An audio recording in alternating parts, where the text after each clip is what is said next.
Welcome to Joshi kitchen. இன்னைக்கு நம்ம veg pasta எப்படி செய்யணும்னு இந்த வீடியோவில் பார்க்கலாம். நான் அதுக்கு இப்போ ஒரு பவுல் பாஸ்தா எடுத்திருக்கேன். நான் இன்னைக்கு இந்த டிசைனில் இருக்கிற நீங்கள் எந்த டிசைனில் இருக்கிற பாஸ்தா வேணுனாலும் நம்ம எப்படி வேணாலும் எடுத்துக்கலாம்.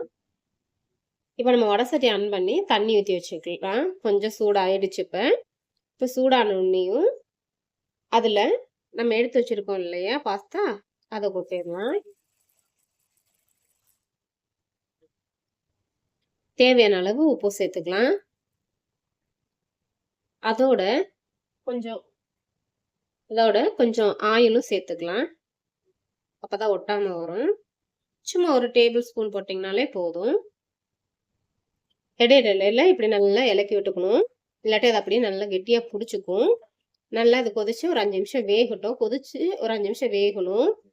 அந்த வேகிற கேப்ல நம்ம கேரட் பீன்ஸ் எல்லாம் நறுக்கிடலாம். இப்போ நம்ம இந்த கேரட் பீன்ஸு கேப்சிகம் தக்காளி வெங்காயம் எல்லாமே நீட்ட வாக்கில் கட் பண்ணிக்கலாம். அப்போதான் நமக்கு நல்லா இருக்கும். இந்த மாதிரி நல்லா எல்லாம் நீட்டமாக கட் பண்ணி வச்சுக்கோங்க. இப்போ நம்ம தாளிப்பு பார்த்துடலாம். அடுப்பு ஆன் பண்ணி வடசட்டி வச்சு ஆயில் ஊற்றிக்கலாம். எண்ணெய் காஞ்சோன்னையும் பெரிய வெங்காயத்தை போட்டுடலாம்.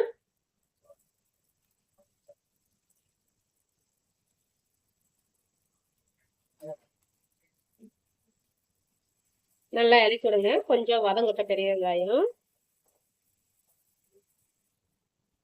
இஞ்சி பூண்டு நம்ம இந்த இடிகள்லயே சும்மா 1க்கு 2 நச்சு போட்டுக்கலாம்.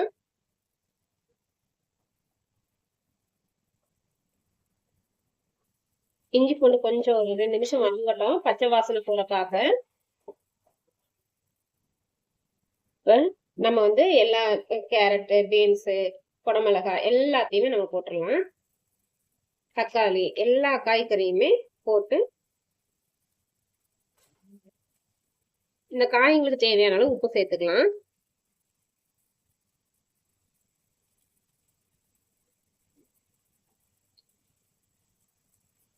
நல்லா மிக்ஸ் பண்ணி விடுங்க. அடுத்து சிம்மில் வச்சுக்கலாம். சிம்மில் வச்சு நல்லா மிக்ஸ் பண்ணிட்டு ஒரு 5 நிமிஷம் அப்படியே வேக விடணும். நல்லா மிக்ஸ் பண்ணலாம்.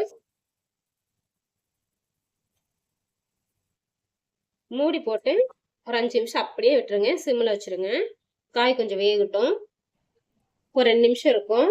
இப்போ நம்ம என்ன பண்ணலாம்னா மிளகா பொடி மசாலா எல்லாம் போடலாம். ஏன்னா அதுவும் பச்சை வாசனை போகணும் இல்லையா. 1 ஸ்பூன் மிளகா பொடி போட்டுக்கலாம்.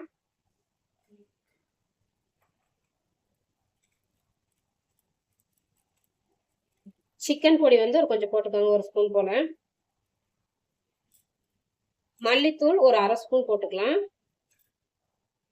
போட்டு நல்லா மிக்ஸ் பண்ணி விடுங்க. காரம் அதிகமாக வேணா நீங்க இதுக்கு மேலே போட்டுக்கலாம். மிக்ஸ் பண்ணி விட்டு இது கொஞ்சம் பச்சை வாசம் போகட்டும். நம்ம மூடி வச்சிடலாம். நல்லா பச்சை வாசனை போயிடுச்சு. பாஸ்தா வேக வச்சு தண்ணி வடிச்சு வச்சிருந்தோம் இல்லையா, அதை ஆட் பண்ணிக்கலாம். இப்ப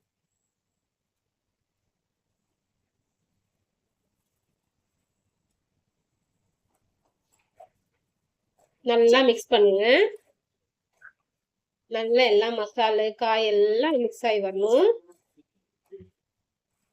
பாருங்க நல்லா மிக்ஸ் ஆயிடுச்சு. நல்லா மிக்ஸ் ஆனோடனையும் நம்ம அடுப்பு ஆஃப் பண்ணிடலாம். நம்ம டேஸ்டியான பாஸ்தா ரெடி. நீங்களும் உங்க வீட்டுல ட்ரை பண்ணி பார்த்துட்டு இந்த ரெசிபி எப்படி இருக்குன்னு சொல்லுங்க.